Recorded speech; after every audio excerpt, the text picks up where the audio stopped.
Amy. So, Amy, popular late-night talk show host Jimmy Kimmel did a little man on the street, went out and talked to the kids about the news of the Obamacare premium spikes. You know, your health insurance is going up. And what does that mean? And really, what is a health care premium, too? I mean, this is fascinating. But only in California, though. Well, I don't know. Not Is to be this rude, but they're not smart. I don't want to, paint all millennials with this broad brush, but this is, pretty daunting stuff. Good news today about Obamacare. Premiums will be increasing by 25%. That's double digits. Are you psyched? Yeah, sounds pretty good to me. Yeah. Did you think Obama could pull it off? I think Obama does a pretty good job. I believe in him. Mm-hmm. Oh, see, it's all about how the reporter asks the questions because she's excited about it. You know, healthcare premiums are doubling. What do you think? Isn't this great? People want to be agreeable rather than think. And they don't want to say anything bad against Obama. Yeah. Thanks to President Obama, premiums will increase by double digits. Isn't that great? Yes. Yeah, Obama promised to raise the premiums, and he did it. Do you want to thank him, or? Yeah, definitely. Yeah. Thank you, Obama. Thanks, Obama. For raising our premiums. For raising our premiums and Obamacare. Yeah, I hate my money. Oh, and the best is, how will this affect your parents? Do you feel like you finally have the high premiums that you deserve? Yeah, definitely. Or at least my parents do. Yeah. What are they going to do with all of that extra premium money that they're paying? I don't know. Buy stuff? Great. And just for the people at home, could you explain real quick what healthcare premiums are and why it's great that they're increasing? They're just, healthcare stuff that are premium, and they're going up because it's better to go higher than to go lower. Yeah. Oh, my gosh. Oh. I weep for the future. Did you play number 4? On that sour note, we're happy to be joined now by C. Stephen Tucker of healthinsurancementors.com, who apparently isn't getting the word out to the kids. I largely hold him responsible for the ignorance we just heard on display on the Kimmel Show. C. Stephen Tucker, thank you for joining us. Appreciate it. Oh, God help this country and its future. My God. Yeah, we're coming up on the third annual open enrollment period in just a few days, starting November 1st, and it's going to be the worst we have ever experienced here in Illinois and around the country. We are looking now at one carrier, one insurance company left that is operating on the exchanges and offering subsidies, and that's Blue Cross Blue Shield of Illinois. And even with that carrier, you can no longer get access to the teaching hospitals in Chicago if you purchase an individual policy. So no access to Northwestern and all of their wonderful specialists, no access to University of Chicago, and no access to Rush or the Ann and Robert Laurie Children's Hospital, the places you would go if you're really sick. That is sad. So why is that happening? Because dim-witted MIT economics professor Jonathan Gruber, there you go, he said this week that it's working as intended, and what you're describing is the creative destruction of the marketplace, invoking a Schumpeterian view of what's happening with Obamacare. Schumpeterium, I had that for dessert last night. It was spectacular. You want to put some caramel sauce on it. That's the way to eat it. But this is just the natural evolution of the marketplace, C. Stephen Tucker, and some insurance carriers will fall by the wayside while others enter. Yeah. Okay, Johnny. Here's the truth. In 2009, I could have offered my clients 17 more health insurance carriers, including all of their wonderful products, than I can today. Now I can offer them one. That's the truth. The other truth is, if we had seen premium increases rise as they normally would increase before our dear leader's fundamental transformation, we would have seen about a 26% increase over the last 4 years. Instead, on average, we've seen a 116% premium increase. So Mr. Gruber says that no worries, we've got subsidies for that. Don't worry about that.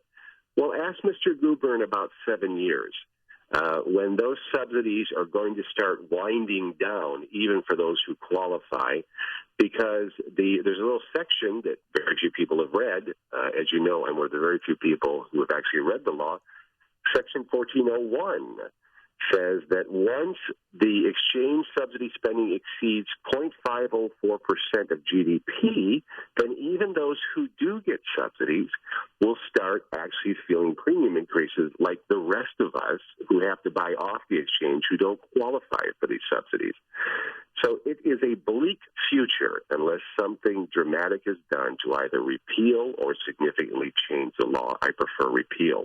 So the premiums are sky high. I mean, 43% in Illinois. But what about the deductibles? I've heard some people complain that they have a $6,000 deductible. Yes. Well, first, let me correct the first misnomer. It is not 43% in Illinois. Blue Cross Blue Shield of Illinois asked for a 46% premium increase. CMS, the Centers for Medicare and Medicaid Services, who approves rates, authorized a 59% increase for Blue Cross Blue Shield of Illinois, and that's what you're going to be getting if you have a Blue Choice Preferred PPO product. Just explain that for a second. We would like a 46% increase. I'll tell you what, if you'd like a 46% increase, how much would you like a 59% increase? You'll be ecstatic about that, won't you? That's right. And Amy's correct. The deductibles now are $6,800 per person.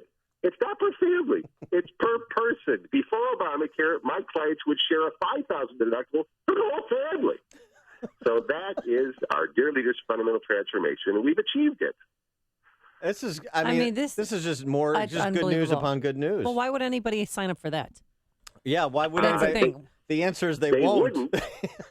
They won't. We're seeing that already. But, of course, Johnny Goober, he's got that wonderful answer. Let's just raise the IRS fine from 2.5% of your family's income much higher. So let's use the enforcement arm of the regime to make that happen. Well, are they collecting the fines? I mean, is that actually, who's the healthcare police? Well, as you know, our dear leader does not follow any laws. He writes his own and does whatever he wants. And so the law itself disallowed the IRS from actually trying to seize your assets if you were not going to pay your taxes. All those enforcement privileges the IRS was granted if you didn't pay your taxes were not allowed if you didn't buy health insurance. So they weren't supposed to come after you. They weren't supposed to seize your assets. They weren't supposed to send you threatening letters. But guess what? All over Facebook, you'll find wonderful threatening letters from the IRS to people who do not buy health insurance, including coming after your assets. Now, so he's circumventing his own law again. But I mean, to Gruber's point about new entrants to the marketplace, if I ask for a 47% premium increase and you give me a 59% premium increase, I mean, C.S. Tucker, I mean, you and me, you want to go into the health insurance business and just get multiples of what we need from Centers for Medicare and Medicaid services? Isn't it amazing?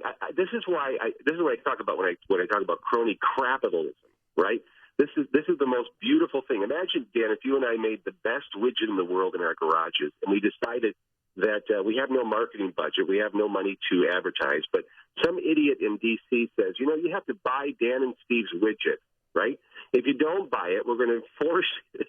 We're going to come after you with the IRS and fine you. And by the way, we're going to use price controls. So if Dan and Steve say next year we want to raise the increase for our widget, which you have to buy under penalty of law by 59%, we're just going to authorize it because it's actuarially sound. Price controls are no longer working. And so what you have then, and the reason you're not getting new entrants in the marketplace is because you essentially have you've got a centrally planned sector of the economy, and that inevitably leads to treating preferred providers as monopolists, if not oligopolists, right? That's correct. And they made a catastrophic mistake when you buy health insurance on the exchange. They added a new special enrollment period where you just have to say, I lost income since last month, so can I get a policy? And so people are just planning on, quote, losing income one day before they go in the hospital for a scheduled surgery. Now, do you have to say authorize it? Do you have to say it in that voice when you say it? Yes, exactly. And they authorize it in that voice. This is fun. Obamacare is fun. Isn't it? It's just awesome. I want people in Illinois to know, though, on a serious note, you can still get access to the teaching hospital. This, we laugh about this, but there's a serious part of this where I have clients. I have one in particular whose son has brain cancer, And last year, he lost access to the Ann and Robert Laurie Children's Hospital because Blue Cross removed the broad PPO, which included access to that hospital. And he was calling me scrambling. Well, now he's losing his coverage with Harkin Health because they're canceling everybody. Coventry, which is the other access to those hospitals, is canceling everybody. But there's still a way for people to get access to those hospitals. They just need to call me. It's just as simple as that. Okay. All right. That's right. This is about life and death. Yeah. See Stephen Tucker, healthinsurancementors.com is the business. C.S. Tucker, thanks for joining us as usual. Appreciate it. Thanks, guys. And he joined us on our turnkey.pro answer line.